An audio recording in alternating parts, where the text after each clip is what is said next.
हर सुबह एक अवसर है कठिन को सरल बनाने का, कुछ पाने का, कुछ सीखने का और समस्याओं का समाधान पाने का, साथ ही अपने जीवन को बेहतर बनाने का। सुप्रभातम, स्वागत है आपका इस विशेष कार्यक्रम में। मैं हूं किरण भारद्वाज।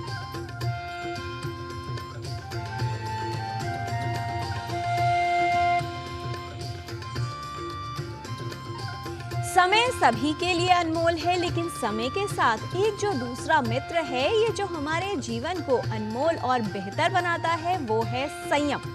समय और संयम दोनों का ही हमारे लिए विशेष महत्व होता है। जो व्यक्ति इन दोनों मित्रों को अपने साथ रखता है, वो कठिन से कठिन परिस्थिति का सामना बेहतर तरीके से कर सकता है और असंभव लक्ष्य को भी प्राप्त कर सकता है। इसलिए समय का ज्ञान आवश्यक है। क्या है आज की तिथि, वार और नक्षत्र, ये जानने के लिए आइए देख लेते हैं आज का पंचांग। आज का पंचांग युगाब्द 5126, विक्रम संवत 2081, शक संवत 1946, दक्षिणायन, आश्विन मास, कृष्ण पक्ष, षष्ठी तिथि, सोमवार, रोहिणी नक्षत्र। आज का दिन आप सभी के लिए मंगलमय हो। हमारे विचार ही हमारे भविष्य और जीवन का निर्माण करते हैं और इसीलिए कहा जाता है कि सदैव ही सकारात्मक सोच रखो, निरंतर कर्म करते रहो, लक्ष्य अवश्य मिलेगा, लेकिन हार मत मानो, प्रयत्न करते रहो। जीवन में सकारात्मक सोच रखना आवश्यक है, क्योंकि उसी से ही हमारे जीवन की दशा और दिशा बदल सकती है। यदि आप किसी कठिन परिस्थिति में हैं या आपको लगता है कि जीवन में ठहराव आ गया है, तो सिर्फ अपनी सोच बदल कर देखिए, उसे सकारात्मक बनाइए, जीवन स्वयं ही बदल जाएगा।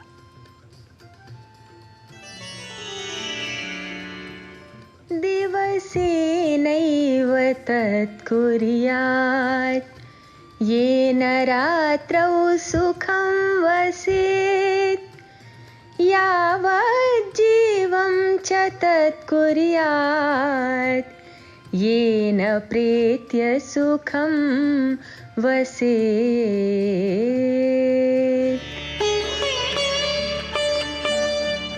दिन भर ऐसा काम करना चाहिए जिससे रात में चैन की नींद आ सके। वैसे ही जीवन भर ऐसा काम करना चाहिए जिससे मृत्यु पश्चात सुख मिले, अर्थात सद्गति प्राप्त हो। One should perform such actions throughout the day that one may sleep peacefully in the night. Similarly, one must perform such acts throughout life that one may pass off from this world peacefully and contented. योग विद्या आध्यात्मिकता के साथ हमारे दैनिक और व्यवहारिक जीवन में किसी भी समस्या का समाधान हमें बताती है और इसके लिए महर्षि पतंजलि ने अष्टांग योग बताया है, जिससे व्यक्ति के जीवन को बदला जा सकता है। आज भारतीय ज्ञान परंपरा प्रभाग में जानेंगे अष्टांग योग के द्वितीय सिद्धांत अर्थात नियम के बारे में। नियम का हमारे जीवन में क्या महत्व है और किस तरह से इसका पालन करना जीवन के लिए उपयोगी सिद्ध हो सकता है, आइए समझ लेते हैं हमारी सहयोगिनी लता वशिष्ठ की इस विशेष रिपोर्ट के माध्यम से।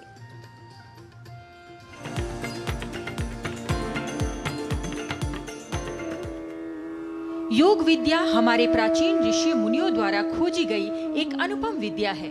मनुष्य के जीवन में समस्त दुखों को दूर करने के लिए महर्षि पतंजलि ने अष्टांग योग का वैज्ञानिक मार्ग बताया है। योग के 8 अंगों के अंतर्गत पहला और सामाजिक नैतिकता का सिद्धांत है यम। यम का अर्थ है नियंत्रण, अर्थात मन और इंद्रियों पर नियंत्रण करना। अष्टांग योग का दूसरा और व्यक्तिगत नैतिकता का सिद्धांत है नियम। मन और इंद्रियों पर नियंत्रण के लिए उन्हें कठोर अनुशासन में रखना होता है, जिसके लिए योग दर्शन में नियम का सिद्धांत बताया गया है। महर्षि पतंजलि ने नियम के 5 प्रकार बताए हैं। शौच संतोष तपस्वाध्यायेश्वर प्रणिधानानि क्रिया योगः। अर्थात शौच, संतोष, तप, स्वाध्याय तथा ईश्वर प्रणिधान। अष्टांग योग के दूसरे सिद्धांत नियम के अंतर्गत पहला प्रकार है शौच नियम अर्थात शुद्धि का नियम। शौच का अर्थ है स्वच्छता, शुद्धता अथवा पवित्रता। शुद्धि दो प्रकार की होती है, बाह्य और आंतरिक। शौचात् स्वांग जुगुप्सा परैर संसर्गः। शौच नियम के पालन से अपने अंगों से वैराग्य की प्रवृत्ति उत्पन्न होती है और दूसरे के साथ संसर्ग की प्रवृत्ति नहीं होती है। नियम सिद्धांत का दूसरा प्रकार है संतोष। पूरी शक्ति के साथ कर्म करना तथा उसका जो भी फल मिले उसे यथावत स्वीकार कर लेना, उसी में संतुष्ट रहना, उससे अधिक की इच्छा न करना संतोष है। संतोषादनुत्तम सुख लाभः। पूर्ण संतोष का पालन करने वाले योगी को समस्त सांसारिक सुखों से उत्तम सुख की प्राप्ति होती है। नियम के अंतर्गत तीसरा प्रकार है तप। सत्य के मार्ग पर चलते हुए आने वाली सभी बाधाओं का धैर्य के साथ सामना करना तथा सुख दुख लाभ हानि तथा जय पराजय में समान रहना तप है। कायेंद्रिय सिद्धिरशुद्धि क्षयात् तपसः। तप के अनुष्ठान द्वारा शरीर में उत्पन्न आलस्य आदि दोषों के नाश हो जाने से शरीर स्वस्थ, बलवान, स्वच्छ और स्फूर्तिमान होता है तथा इंद्रियों में विषयों को दूर से तथा स्पष्ट देखने सुनने आदि का सामर्थ्य बढ़ता है। नियम का चौथा प्रकार है स्वाध्याय। स्व का अर्थ है स्वयं तथा अध्याय का अर्थ है अध्ययन या शिक्षण। अपने आप का अध्ययन स्वाध्याय है। योग दर्शन में महर्षि पतंजलि लिखते हैं, स्वाध्यायादिष्ट देवता संप्रयोगः, अर्थात शास्त्रों के अध्ययन अथवा पठन पाठन तथा मंत्रों के अर्थ सहित जप से ईश्वर, वैदिक विद्वान, योगी आदि धार्मिक महापुरुषों के साथ संबंध हो जाता है तथा उनसे उत्तम कार्यों में सहायता प्राप्त होती है।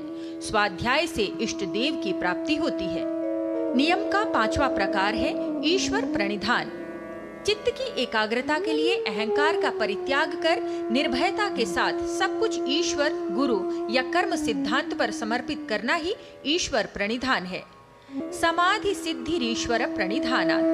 भक्ति तथा समस्त कर्मों को ईश्वर को समर्पित कर उनका कोई लौकिक फल न चाहने से ईश्वर, जीव, प्रकृति तथा शरीर आदि का यथार्थ ज्ञान हो जाता है और यही ईश्वर प्रणिधान कहलाता है।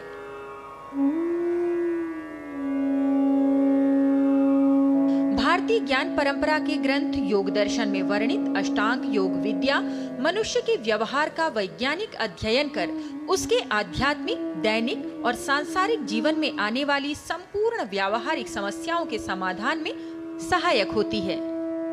लता वशिष्ठ, डीडी न्यूज।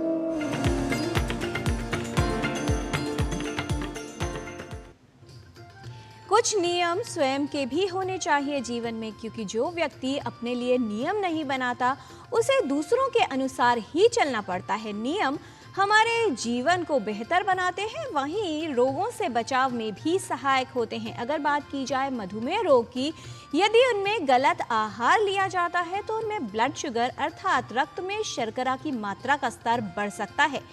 इसीलिए मधुमेह रोगी को मधुमेह को नियंत्रण में रखने के लिए आहार का विशेष महत्व है। उन्हें संतुलित आहार के साथ सही या उचित पोषण मिले, ये भी आवश्यक है। किस प्रकार से मधुमेह रोगी सही पोषण द्वारा अपने मधुमेह रोग को नियंत्रित रख सकते हैं और एक बेहतर जीवन जी सकते हैं, आइए समझ लेते हैं।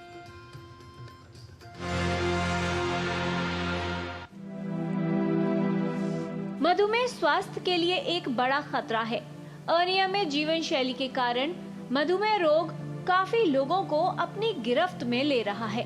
मधुमेह रोग के लिए जीवन शैली से संबंधित कई कारक जिम्मेदार हैं। मधुमेह रोग शरीर में कई बीमारियों को निमंत्रण देता है। मधुमेह रोगी के लिए अपने आहार पर विशेष ध्यान देने की आवश्यकता होती है। मधुमेह के रोगियों के लिए पोषण का बहुत महत्व है। हमारे पोषण में जो गड़बड़ी होती है, हमारी दिनचर्या में जो गड़बड़ी होती है, उससे हमें डायबिटीज होने का खतरा बढ़ता है। मान लीजिए एक बार हो भी गई है तो क्या हम इसको खाने से कंट्रोल कर सकते हैं? हमें बिल्कुल इसे खाने से कंट्रोल कर सकते हैं। हमारे जो डेली का खाने का रूटीन है, उसे में हमें बदलाव करना है। हमें फैट का इस्तेमाल, फैट यानी वसा है, देसी घी है, तेल है, इन सब का इस्तेमाल कम से कम करना है खाने में। और ऐसी चीज़ें ज़्यादा खानी है जिनमें फाइबर हो, जिनमें सलाद टाइप जैसे फूड हैं उनका हमें ज़्यादा इस्तेमाल करना है। और तली हुई चीज़ का प्रयोग हमें एकदम कम करना है। हरी पत्ती की सब्जी खानी है, हमें फल खाने हैं, हमें चावल भी ले सकते हैं, किसी भी तरह का आटा ले सकते हैं। और अगर हम ये बराबर करें और साथ में हम अपनी फिजिकल एक्टिविटी बढ़ाते हैं तो काफ़ी हद तक संभव है कि हम डायबिटीज़ को होने से रोक सकते हैं। और अगर हम प्री डायबिटीज़ में हैं तो वापस हम नॉर्मल में जा सकते हैं। और अगर डायबिटीज़ भी हो गई है तो उसको आसानी से कंट्रोल किया जा सकता है। आवश्यक है कि मधुमेह से ग्रस्त व्यक्ति को सही पोषण मिले, साथ ही वो क्या खाते हैं इसे लेकर सतर्क रहना भी महत्वपूर्ण है। मधुमेह रोगी के लिए आहार ऐसा होना चाहिए जिससे उन्हें पर्याप्त पोषण भी मिले और रक्त में शर्करा की मात्रा भी न बढ़े। कुछ लोग ये भी कहते हैं कि हम शुगर फ्री मिठाई खा लेते हैं, तो क्या हम शुगर फ्री मिठाई डायबिटीज़ में फ़ायदा करती है? जी नहीं, ये फ़ायदा नहीं करती है, क्योंकि इसमें शुगर तो नहीं है, लेकिन ऐसी कोई मिठाई नहीं है जिसके बनने में घी तेल का इस्तेमाल नहीं हो। सो हमें तेल तो जा ही रहा है, हमें एक्स्ट्रा कैलोरीज जा रही है, वो हमारी शुगर कंट्रोल को ख़राब करती है। तो जो भी डायबिटीज़ के पेशेंट हैं उन सबको क्या करना, बदलाव करना चाहिए खाने में? आप घी तेल का इस्तेमाल कम करें, आप नियमित रूप से अपना खाना खाएं। ऐसा नहीं है कि आप सोचें कि हम खाना नहीं खाएंगे तो हमारी शुगर कंट्रोल हो जाएगी, उससे हमारी शुगर कंट्रोल नहीं होगी, हमें कैलोरीज नहीं मिलेगी। सो हम नाश्ता करना है, दोपहर का खाना खाना है, शाम का खाना है, जो सभी का एक तरह से रूटीन होता है, इसमें तली हुई चीज़ का कम इस्तेमाल करना है। इंसुलिन एक हार्मोन है जो पाचन ग्रंथि द्वारा बनाया जाता है। इसका कार्य शरीर के अंदर भोजन को ऊर्जा में बदलने का होता है। इंसुलिन की सहायता से ही शरीर की कोशिकाएं ग्लूकोज को सोख लेती हैं और रक्त में शर्करा की मात्रा नियंत्रित रहती है। मधुमेह होने पर शरीर में इंसुलिन का उत्पादन कम या समाप्त हो जाता है। जब शरीर में पैनक्रियाज में इंसुलिन का पहुंचना कम होता है तो रक्त में ग्लूकोज का स्तर बढ़ जाता है। मधुमेह होने पर शरीर को भोजन से ऊर्जा बनाने में कठिनाई होती है। इस स्थिति में लंबे समय तक ग्लूकोज का बढ़ा हुआ स्तर शरीर के विभिन्न अंगों को नुकसान पहुंचाने लगता है। अगर आप इंसुलिन ले रहे हैं तो फास्टिंग अगर आप नहीं करें, अगर आप व्रत नहीं रखें तो ज़्यादा है, क्योंकि इंसुलिन आप लगा देंगे और खाना नहीं खाएंगे तो शुगर आपकी लो हो जाएगी। अगर इंसुलिन नहीं ले रहे हैं तो भी एक बार अपने चिकित्सक से सलाह ले लें। कुछ ऐसी दवाई तो नहीं चल रही है कि जो आपने ले ली और खाना नहीं खाया है क्योंकि आपका व्रत है, तो इसलिए आपको ब्लड शुगर कम हो सकता है और वो आपको तकलीफ दे सकता है। ऐसा कोई खाना नहीं है सिवाय मीठे को छोड़ के जो आपको डायबिटीज़ में बिल्कुल बंद करना है। आप सभी तरह का खाना खा सकते हैं, लेकिन नियंत्रित मात्रा में खा सकते हैं। आपको जैसे अगर आप परांठे खाना चाहते हैं तो परांठों में घी तेल है, उसकी बजाय अगर आप रोटी खा लें, इस तरह के बदलाव आपको करने हैं। संतुलित आहार का सेवन मधुमेह रोगी में शर्करा के स्तर को नियंत्रित रखने में सहायक होता है। साथ ही सही पोषण भी प्रदान करता है, जिससे मधुमेह से होने वाली जटिलताओं की संभावना कम होती है और मधुमेह रोगी के लिए बेहतर जीवन संभव हो सकता है। किरण भारद्वाज, डीडी न्यूज।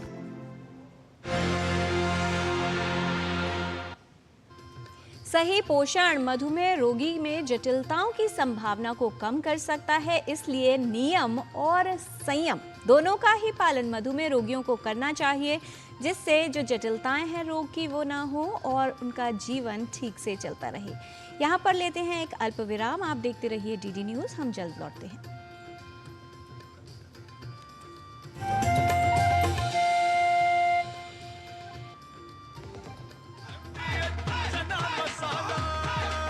अब छोलिया हो या लोबिया, सफेद चने या काले चने, सब कुछ मजेदार बने। बात जब पीढ़ियों के लिए बनने वाले घर की हो तो जिम्मेदारी बड़ी हो जाती है। गैलेंट समझता है ये जिम्मेदारी। अब डबल एम रिब्स के साथ गैलेंट एडवांस TMT रीबार, निर्माण का रियल हीरो। हाथ धो कर आते हैं। साबुन की जगह हैंड वॉश।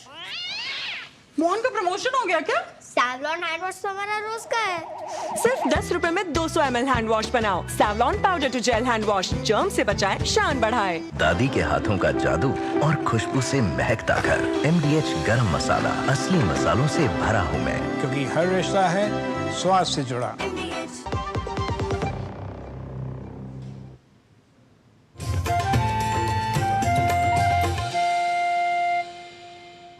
ब्रेक के बाद आपका स्वागत है। जीवन और संबंधों को सुगम बनाए रखने के लिए संचार उपयोगी होता है। ठीक उसी तरह से हमारा शरीर किस तरह से कार्य करेगा उसके लिए भी संदेश संचारित या प्रसारित किए जाते हैं। ये कार्य करता है केंद्रीय तंत्रिका तंत्र।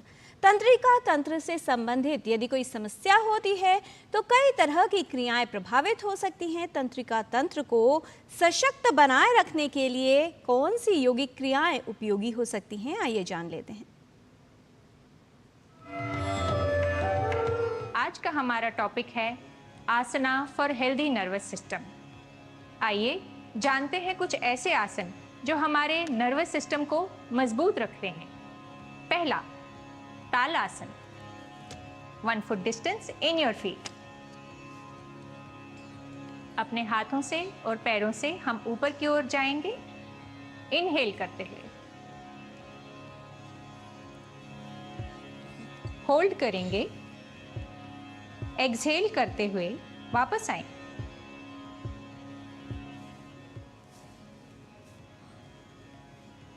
दूसरा आसन, एक पादासन। अपने दाएं पैर को उठा के अपनी बाईं जांघ पे रखेंगे। नमस्ते मुद्रा में आएंगे, बैलेंस बनाएं।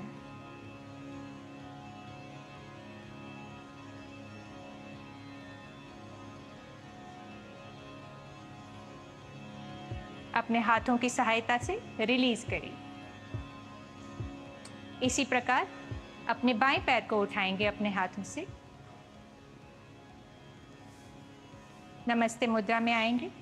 इस आसन से हमारे शरीर में संतुलन, सजगता और धैर्य बना रहता है। इसी प्रकार अपने हाथों से इस आसन को रिलीव करेंगे। आइए जानते हैं तीसरा आसन, बालासन, जिसके लिए हमें नीचे बैठना है। वज्रासन में बैठेंगे, hands by the side, exhale करते हुए नीचे जाएंगे।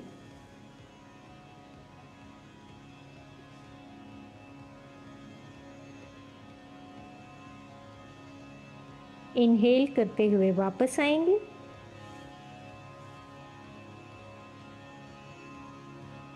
इस आसन से हमारे शरीर और दिमाग को रिलैक्स मिलता है, यानी हमें संतुलन बनाए रखने में ये मदद करता है। आइए जानते हैं कुछ प्रैक्टिकल टिप्स हमारी गुरु माँ हंसा जी योगेंद्र से। नमस्कार। हमारी नर्वस सिस्टम इतनी ज़्यादा ओवरवर्क कर रही है आजकल। हम सोचते बहुत है, लेकिन वो यही सब चीज़ें सोचते हैं जहाँ चिंता है, टेंशन है। ये सारी चीज़ों से तो उल्टी अपनी कमज़ोरी बढ़ती है। जो सोचना चाहिए वो है कोई चैलेंजिंग चीज़, कोई पज़ल सॉल्व करो, सुडोकू वगैरह जैसी चीज़ करो। लोगों के बीच में बैठ के कोई ऐसे पॉइंट डिस्कस करो जहां आपको अमुक चीज़ें एम्फसाइज करनी हो, हाईलाइट करनी हो। हेल्दी डिस्कशन, कंस्ट्रक्टिव डिस्कशन बहुत काम आता है। जब सारे लोग मिलकर कोई न कोई चीज़ पर चर्चा कर रहे हो अलग अलग एंगल से। बहुत ज़रूरी है कि प्रकृति के साथ संबंध जोड़ें, ज़रूरी है। अच्छी नींद लें, मगर अच्छी नींद नहीं आएगी अगर आप माइंड को वहाँ नहीं रखेंगे।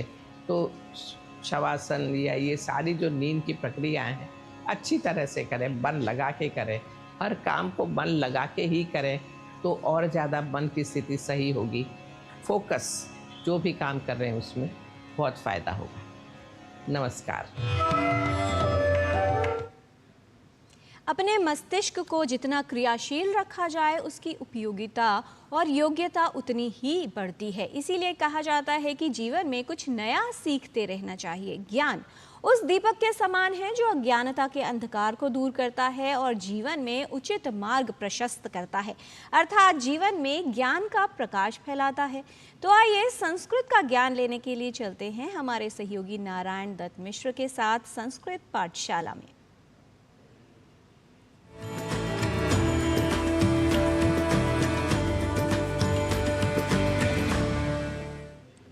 नमः संस्कृत प्रियेभ्यः एतस्यां संस्कृत पाठशालायां समेषां स्वागतमस्तु। अद्यतन्यां कक्षायाम् अहमस्मि नारायण दत्त मिश्रः। संस्कृत की कक्षा में इन दिनों आप संख्याओं के साधारण और पूर्णार्थक स्वरूपों के बारे में जान रहे हैं और साथ ही कर रहे हैं संख्याओं के इन स्वरूपों के साथ कुछ वाक्यों का अभ्यास भी। तो आज इस क्रम को आगे बढ़ाते हुए संख्या 9 के संस्कृत प्रयोगों को उसके साधारण स्वरूप के साथ अच्छे तरीके से जान लेते हैं। संख्या 9 के लिए संस्कृत में हम साधारण रूप से कहते हैं नव, और यहाँ ध्यान दीजिए कि नव यह शब्द संस्कृत वाङ्मय में एक बार आपको नए के अर्थ में भी प्रयुक्त मिलेगा।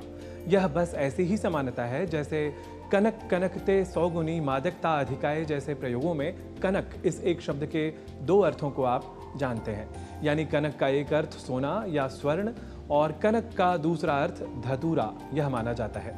तो बस ऐसे ही यहाँ नव शब्द के दो अर्थ होते हैं, अर्थात एक नया और जी हाँ, क्योंकि हम इस समय बात कर रहे हैं संख्याओं की, तो नव का अर्थ नया यह न समझकर संख्या 9 यह ही समझना है।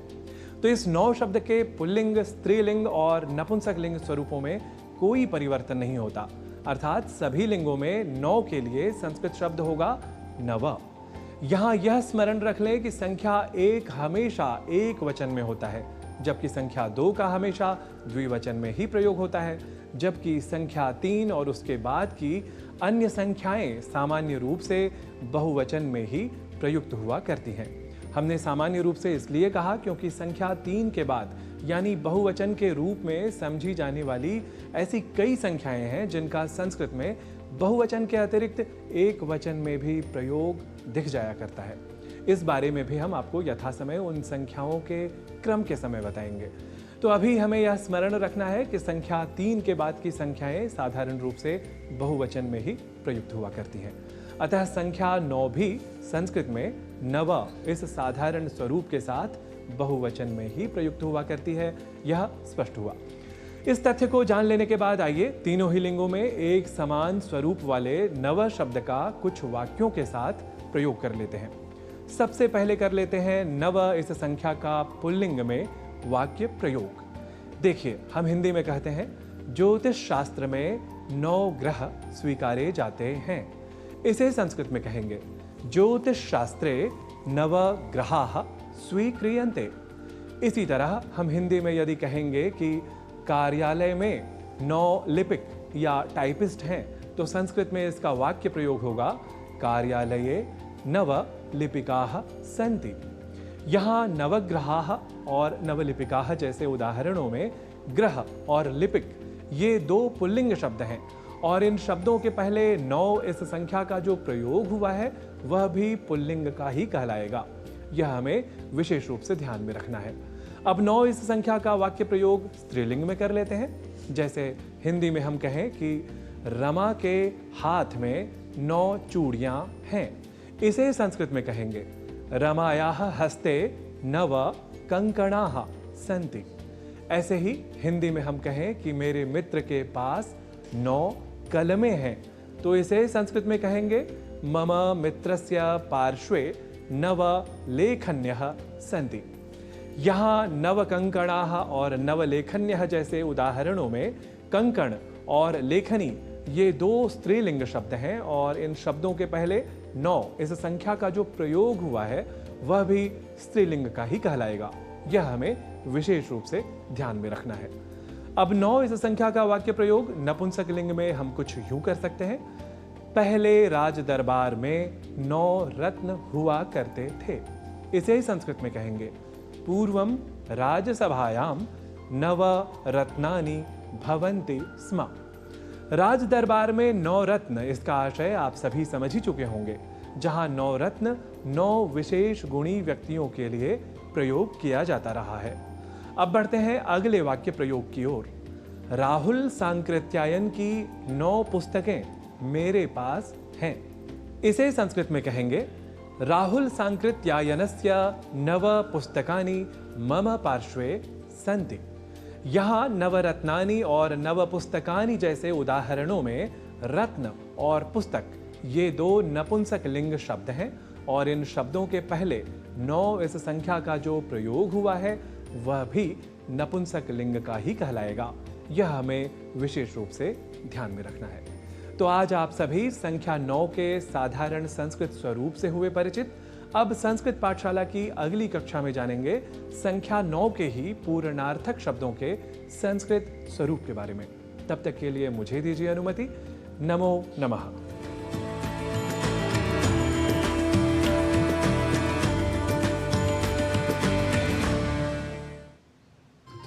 रत्न जिनको बहुत ही बहुमूल्य माना जाता है, लेकिन अगर वास्तविकता में बात की जाए तो व्यक्ति के गुण ही उसके रत्न होते हैं। चाहे दया भाव हो, परोपकार हो या फिर ईमानदारी, अर्थात सभी के लिए एक जैसा रखना, संभाव रखना, प्रेम रखना, प्रसन्न रहना, इन सभी गुणों को अर्थात रत्नों को अपने जीवन में अवश्य शामिल करना चाहिए, क्योंकि इसी से ही जीवन सार्थक बनता है। कई बार हम में से बहुत से लोग ऐसे होते हैं जो दूसरों को देखकर ही कर्म करते हैं, लेकिन यदि आप जीवन में दूसरों को देखकर कोई भी निर्णय लेते हैं तो उससे ही आपको अप्रसन्नता होती है।